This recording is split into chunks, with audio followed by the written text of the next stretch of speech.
¿Y si el punto más tenso del planeta hoy ya había sido descrito hace 2600 años? Un estrecho de apenas 55 kilómetros, donde pasa una quinta parte de la energía del mundo. Y sin embargo, aparece de forma inquietante en un texto antiguo, no con ese nombre, no con mapas, pero con una precisión difícil de ignorar. Ahora retrocede, porque todo empezó con un anciano, solo, junto al río Tigris. Ese hombre era Daniel. Daniel estuvo ahí. Él sintió cada segundo de ese ayuno extremo, y lo que vio, después de 3 semanas de silencio total, se escribió en un libro antiguo que, 2600 años después, sigue generando debates que nadie puede cerrar, porque parte de lo que vio ya se cumplió con una precisión que desconcierta a los historiadores más duros. Y la parte que falta coincide de forma inquietante con la misma zona que hoy aparece en todas las noticias: el Estrecho de Hormuz, en pleno Medio Oriente. ¿Casualidad o algo más profundo?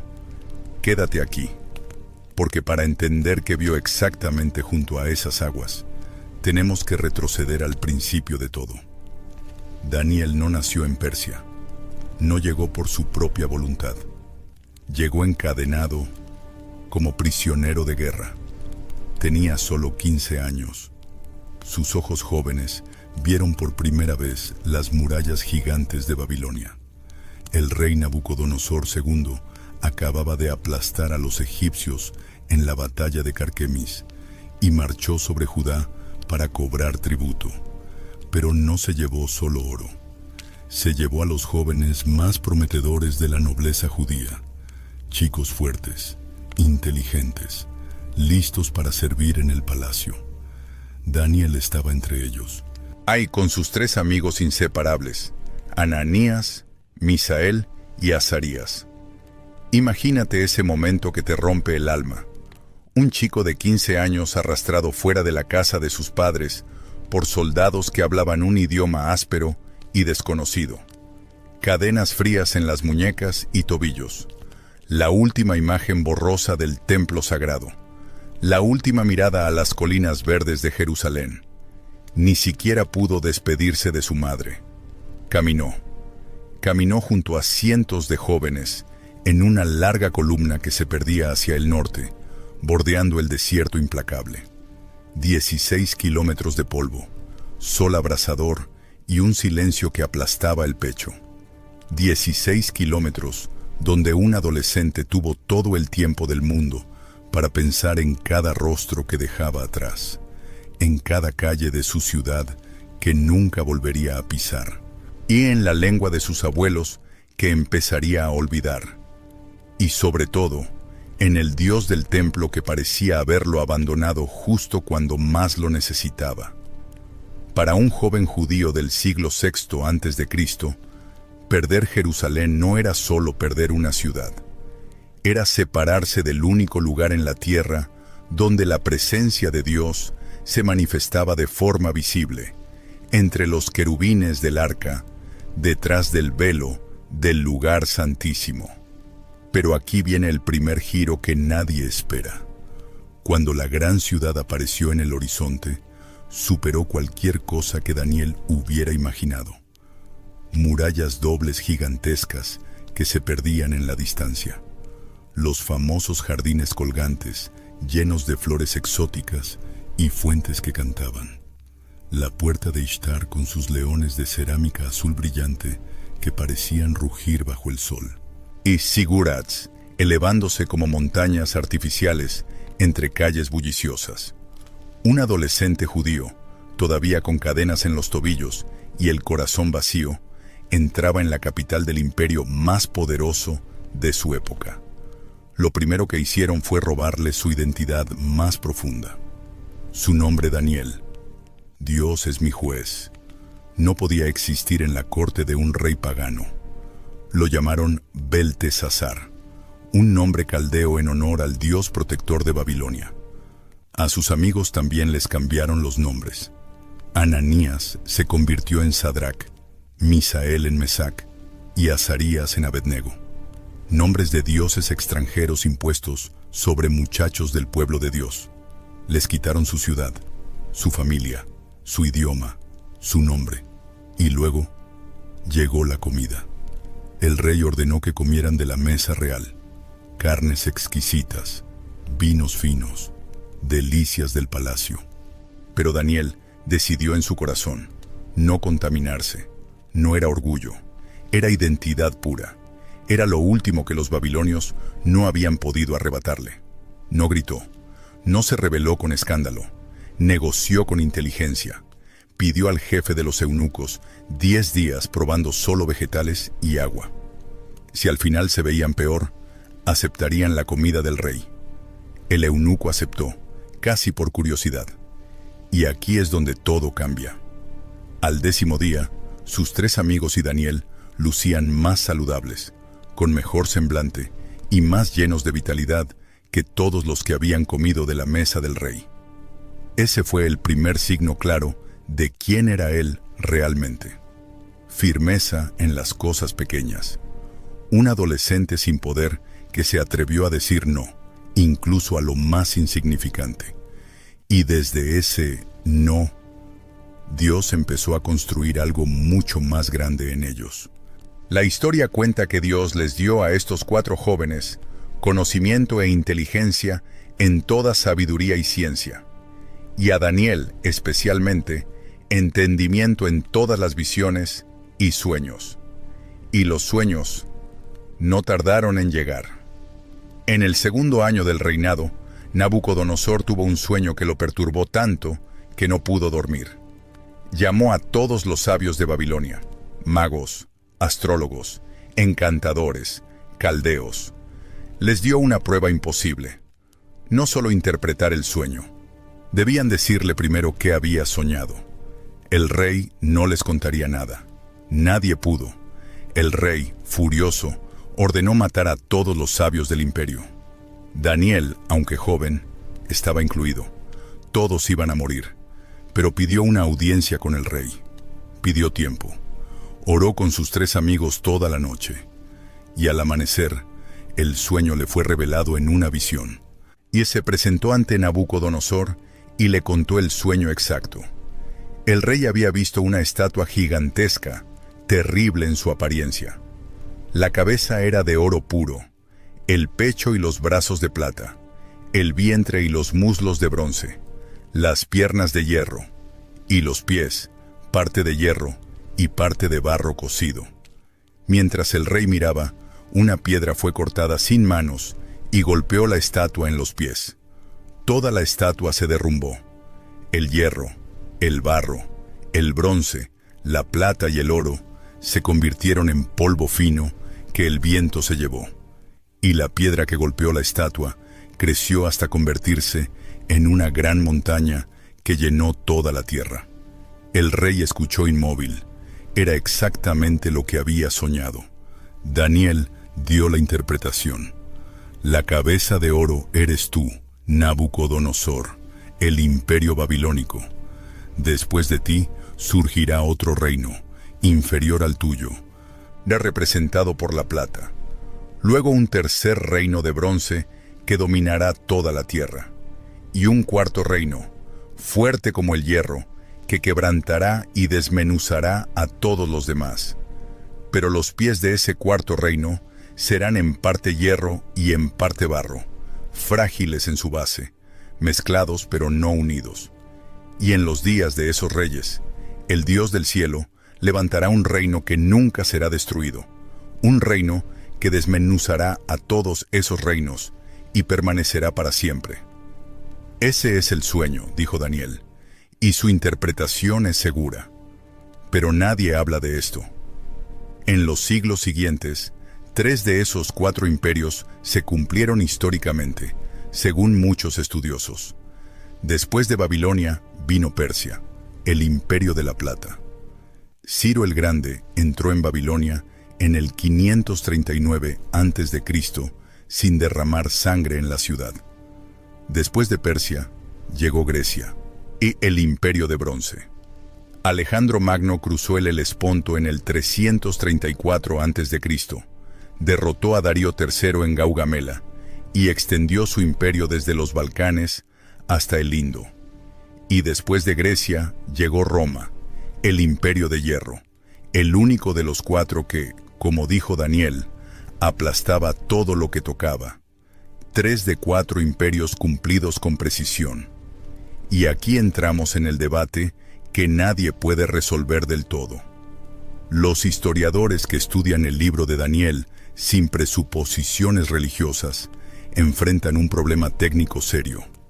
Algunos, los más escépticos, dicen: el texto describe esa secuencia con una exactitud que no encaja fácilmente con la idea de que el libro fue escrito antes de los hechos. Otros responden: la exactitud es demasiado perfecta para ser casual. Ninguno de los dos bandos tiene la última palabra. El debate sigue abierto, y eso es lo que hace esta historia tan inquietante.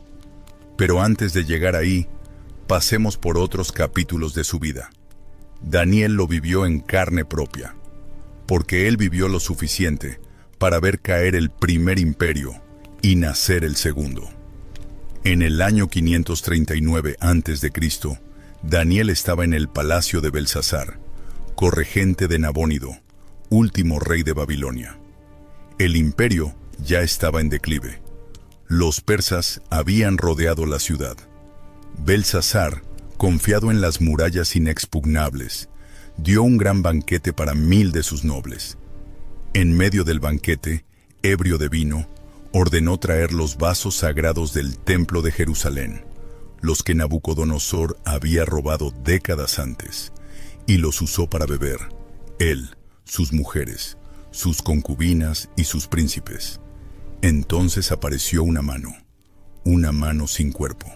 Ahí, escribiendo en la pared de yeso del palacio, a la luz de los candelabros, 4 palabras en arameo: Mene, Mene, Tekel, Ufarsin. El rostro del rey palideció, sus rodillas temblaron, llamó a todos sus sabios, ninguno pudo leer la escritura. Entonces la reina madre recordó el nombre de Daniel, Daniel, el viejo judío que había servido a Nabucodonosor. Lo llamaron. Daniel, de pie frente al rey tembloroso, leyó las 4 palabras: Dios ha numerado tu reino y lo ha terminado. Has sido pesado en las balanzas y hallado falto. Tu reino es dividido y dado a los medos y persas. Esa misma noche Belsasar fue muerto. Los persas entraron en la ciudad, y lo que pasó después cambió todo. Bajo Darío el Medo, Daniel enfrentó su prueba más famosa. Ya anciano, posiblemente más de 80 años, a uno de los 3 principales gobernadores del imperio medo-persa. Los otros gobernadores, envidiosos de su posición y cercanía al rey, tramaron una ley diseñada específicamente para destruirlo. Convencieron a Darío de firmar un decreto. Durante 30 días, nadie podría hacer petición a ningún dios ni hombre, excepto al rey mismo. Pero Daniel, como había hecho desde su juventud, 3 veces al día abría las ventanas de su casa que daban hacia Jerusalén y oraba. Sus enemigos lo encontraron orando y lo denunciaron ante el rey. Darío se dio cuenta demasiado tarde de la trampa. Había firmado un decreto que, según la ley medo-persa, no podía revocarse. Daniel fue arrojado al foso de los leones. Al atardecer, lo bajaron al foso. El rey selló la puerta con su anillo y pasó la noche en ayuno, sin poder dormir. Al amanecer, Darío corrió al foso, le gritó su nombre con voz temblorosa, y desde dentro del foso una voz respondió: Mi Dios envió a su ángel y cerró las bocas de los leones para que no me hicieran daño. Daniel salió del foso sin una sola herida, y los hombres que lo habían acusado fueron arrojados en su lugar, junto con sus mujeres y sus hijos. Y los leones, dice el texto con escalofriante brevedad, los destrozaron antes de que tocaran el fondo. Pero lo más inquietante, aún no había sucedido. Daniel sobrevivió y siguió viviendo. Siguió sirviendo en el palacio y siguió recibiendo visiones. Las visiones más específicas, más geográficas, más proféticas, llegaron en los últimos años de su vida, cuando su cuerpo ya estaba cansado y su mente, afilada por décadas de ayuno y oración, podía recibir lo que tenía que recibir. Y aquí el libro cambia de tono por completo. En el tercer año de Ciro, rey de Persia, Daniel estaba junto al río Tigris, no en Babilonia, sino junto al Tigris. Ese detalle geográfico vale la pena subrayarlo, porque el Tigris, junto con el Éufrates, es uno de los dos grandes ríos de Mesopotamia. Ambos desembocan en el Golfo Pérsico, y el Golfo Pérsico fluye a través de un estrecho corredor hacia el Océano Índico. Ese estrecho corredor hoy se llama Estrecho de Hormuz. Ese nombre no existía en tiempos de Daniel, pero la geografía sí existía. Daniel llevaba 3 semanas ayunando. No había comido pan delicado, no había tocado vino, ni siquiera se había perfumado. Estaba en duelo por algo que el texto no especifica del todo, pero probablemente por su pueblo. Los judíos habían comenzado a regresar a Jerusalén tras el decreto de Ciro, pero la reconstrucción no avanzaba. Había oposición y hambre, desaliento. Demasiado viejo para regresar, Daniel oraba por ellos junto al río. 3 semanas es mucho tiempo para un cuerpo de más de 80 años. Imagina su estado físico en el 21º día. Sus piernas apenas lo sostenían cuando se ponía de pie. Sus manos temblaban al tomar agua. Sus labios estaban agrietados. Su vista, ya débil por la edad, se nublaba constantemente y lo obligaba a detenerse. Probablemente un sirviente iba y venía, trayendo solo agua, porque Daniel había ordenado que no le llevaran nada más. Daniel, sentado junto al Tigris, miraba las aguas lentas que corrían hacia el sur y oraba y esperaba, y el cielo parecía no responder. 21 días y nada. Hasta el día 24 del primer mes, algo sucedió. Daniel levantó los ojos del suelo y lo vio. Un hombre vestido de lino, con sus lomos ceñidos con oro de Ufaz, su cuerpo como berilo, su rostro como relámpago, sus ojos como antorchas de fuego, sus brazos y pies como bronce pulido, y el sonido de sus palabras como la voz de una multitud. Los hombres que estaban con él no vieron la visión, pero sintieron algo y huyeron a esconderse. Daniel se quedó solo, y al ver la visión, toda su fuerza lo abandonó. Cayó con el rostro contra el suelo como muerto. Su cuerpo golpeó la tierra junto al río. La arena se metió en su barba. Las manos que durante 70 años habían sostenido rollos y consejos reales quedaron abiertas sobre el polvo. Sus ojos se cerraron. Su respiración se volvió lenta, casi imperceptible. Un anciano, ayunando 3 semanas, derribado por lo que acababa de ver. No podía hablar, no podía moverse. Su cuerpo, ya al límite del agotamiento, y simplemente cedió ante la visión. Entonces una mano lo tocó, lo levantó hasta ponerlo de rodillas, todavía temblando, y la voz dijo algo que cambió para siempre cómo entendemos la guerra espiritual. No temas, Daniel, porque desde el primer día que decidiste entender, tus palabras fueron oídas. Pero el príncipe del reino de Persia se me opuso durante 21 días. Y he aquí que Miguel, uno de los príncipes principales, vino a ayudarme. Lee eso otra vez. Un príncipe del reino de Persia, no humano, resistiendo a un mensajero del cielo durante 21 días exactos. Los mismos 21 días que Daniel había estado ayunando. Su oración había iniciado una batalla invisible, y la batalla era territorial. Era por la influencia espiritual sobre la región persa, sobre la misma tierra que, 2500 años después, sigue siendo el centro de las mayores tensiones geopolíticas del planeta. El mensajero le dijo también que pronto tendría que volver a luchar contra el príncipe de Persia y que después vendría el príncipe de Grecia. Los nombres de los dos imperios siguientes, ya identificados en el sueño de la estatua, reaparecían aquí como entidades espirituales ligadas a sus territorios. Pero nadie habla de esto. El mensaje principal estaba en el siguiente capítulo, el capítulo 11, y ese capítulo es uno de los más extraños de toda la Biblia.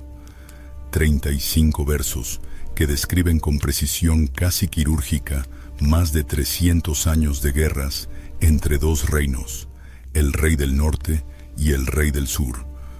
Muchos comentadores han identificado ambos reinos con casi total consenso.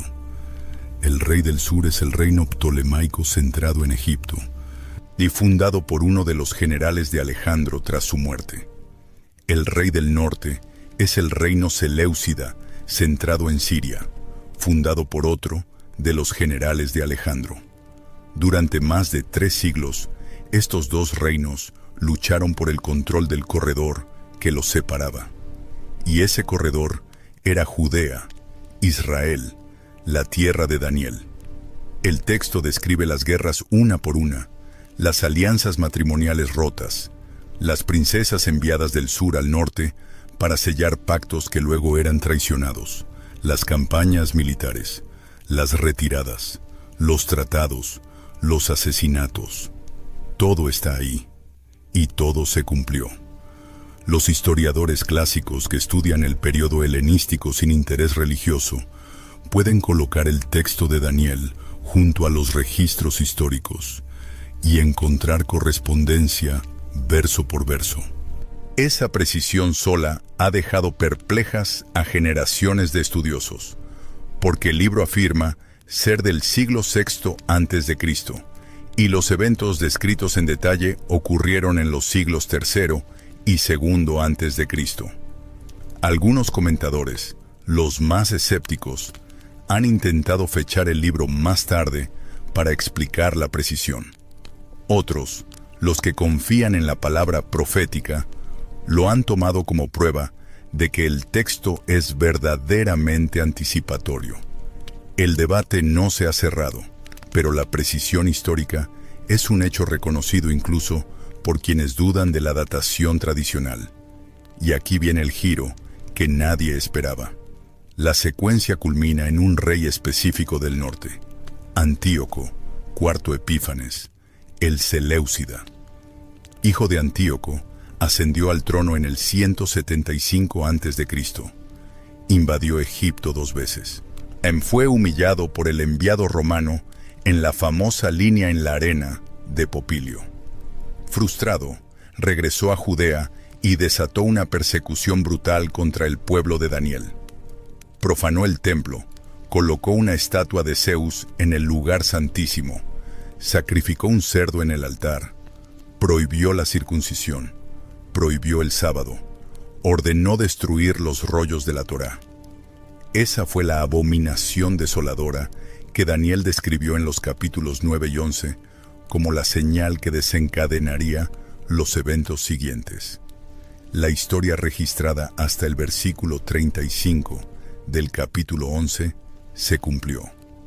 Pero desde el versículo 36, todo cambia, porque el versículo 36 describe a un rey que hace según su propia voluntad, que se engrandece sobre todo Dios, que habla blasfemias contra el Dios de los dioses, y que prospera hasta que se cumpla la ira.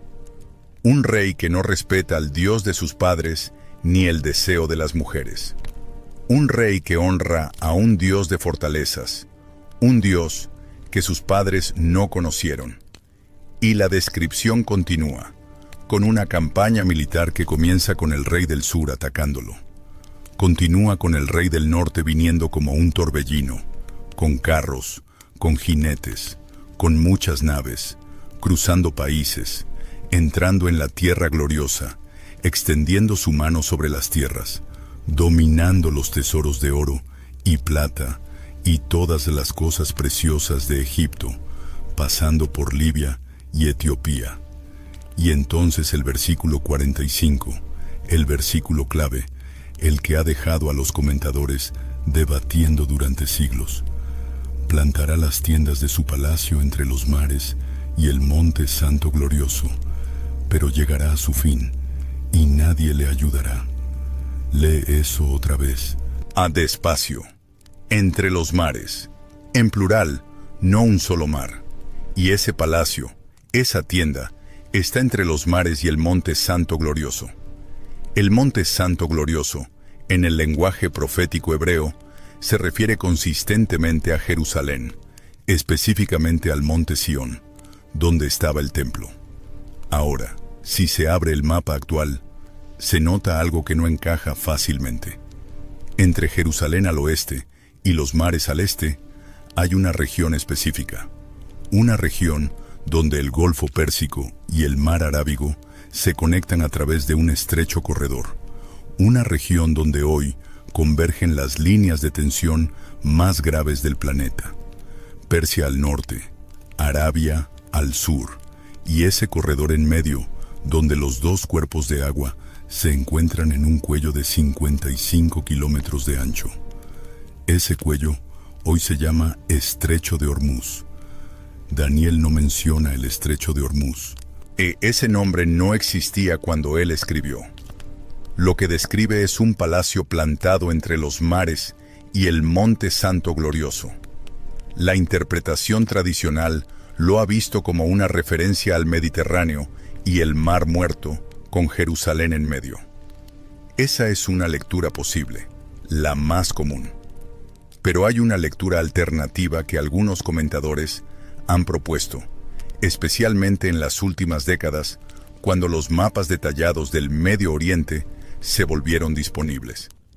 Esa lectura sugiere que los mares, en el plural hebreo, Yamim, puede referirse a una región geográfica más amplia, un corredor entre cuerpos de agua, un punto estratégico donde la convergencia de mares crea una frontera natural. Y si esa lectura alternativa tiene algo de verdad, entonces la región descrita incluye el corredor que ahora conocemos como Golfo Pérsico. Y el punto más estrecho de ese corredor es Hormuz. No es una afirmación absoluta, es una observación. La lectura tradicional sigue siendo legítima, pero la observación geográfica, con los mapas actuales frente a nosotros, es difícil de ignorar. Y Daniel no fue el único profeta que miró esa región. Mira 3 escenas al mismo tiempo. Escena 1, Mesopotamia, siglo VI a.C. Daniel, anciano, junto al río Tigris, las aguas corriendo hacia el sur, hacia el Golfo. En su rollo acababa de escribir una frase que ni él entendía del todo. Plantará las tiendas de su palacio entre los mares y el monte santo glorioso. La escribió en arameo con tinta de hollín y savia, y enrolló el rollo. Escena 2. La misma Mesopotamia, un canal más al norte, el río Quebar. Ezequiel también en exilio, también junto a un río. Ezequiel no ve un palacio entre los mares, ve una coalición, un ejército que desciende del norte sobre las montañas de Israel. Gog, Magog, Mesec, Tubal, Persia, Cus, Fut, Gomer, Bet Togarma. Nombres que Ezequiel escribe uno por uno. Escena 3. Siglos después. Una isla rocosa en el mar. Patmos. Juan, el último de los 12 apóstoles, recibe una visión con 7 ángeles y 7 copas. Y aquí viene lo más honesto de todo. Durante los últimos 70 años, desde la creación del Estado moderno de Israel en 1948, el Medio Oriente ha sido la región de mayor tensión geopolítica continua del planeta. Y dentro de esa región, el punto de mayor fragilidad, el punto que aparece en las noticias todas las semanas, con amenazas de cierre o incidentes militares, es el Estrecho de Hormuz, 55 kilómetros de agua. Hay 1/5 del petróleo del mundo, Irán al norte, Omán al sur, y en medio una rotación constante de portaaviones americanos, barcos iraníes y petroleros de docenas de banderas, pasando bajo la mirada de satélites. Daniel escribió en el siglo VI a.C. No podía saber que ese corredor se convertiría en un punto estratégico. No podía saber que el petróleo se convertiría en un recurso crítico. No podía saber que los imperios del siglo XXI dependerían de ese cuello de botella marítimo para funcionar. Pero describió una campaña final. Nombró el norte y el sur. Ubicó el palacio del último rey entre los mares y el monte santo glorioso, y lo dejó escrito con tinta sobre rollos de cuero hace más de 2600 años. Pero hay un problema. Muchas generaciones antes de la nuestra leyeron las mismas profecías y pensaron que vivían en el tiempo del fin. Se equivocaron. Los cristianos del primer siglo pensaron que Roma era el cuarto imperio en sus últimos días. Los cristianos medievales pensaron que el año 1000 sería el fin. Los reformadores pensaron que el papado era la bestia final. Ninguno lo vio. Todos esperaron algo que no llegó a ellos. La respuesta honesta es: no lo sabemos. Nunca antes en la historia humana, tantos elementos específicos mencionados en los textos bíblicos se han alineado geográficamente como lo hacen hoy. Israel existe como nación cuando durante casi 2000 años no existió. Persia sigue siendo una entidad política bajo el nombre de Irán. El Medio Oriente es el centro de las tensiones globales. Y existe un corredor específico cuyo nombre moderno es Hormuz, cuyo control determina el orden económico del planeta. Ninguno de esos hechos prueba que estemos en el tiempo del fin, pero todos juntos crean un escenario que generaciones anteriores no tuvieron. Y aquí todo cambia. De verdad. Daniel, en los últimos versos de su libro, dejó una clave sobre cómo leer todo esto. En el capítulo 12, después de recibir las últimas visiones, Daniel se atrevió a hacer la pregunta que todo lector quiere hacer. Le preguntó al ángel: «Señor mío, ¿cuál será el fin de estas cosas?». Y el ángel le respondió algo que la mayoría de los predicadores citan sin captar su peso. «Ve, Daniel, porque estas palabras están cerradas y selladas hasta el tiempo del fin. Muchos serán purificados, emblanquecidos y refinados.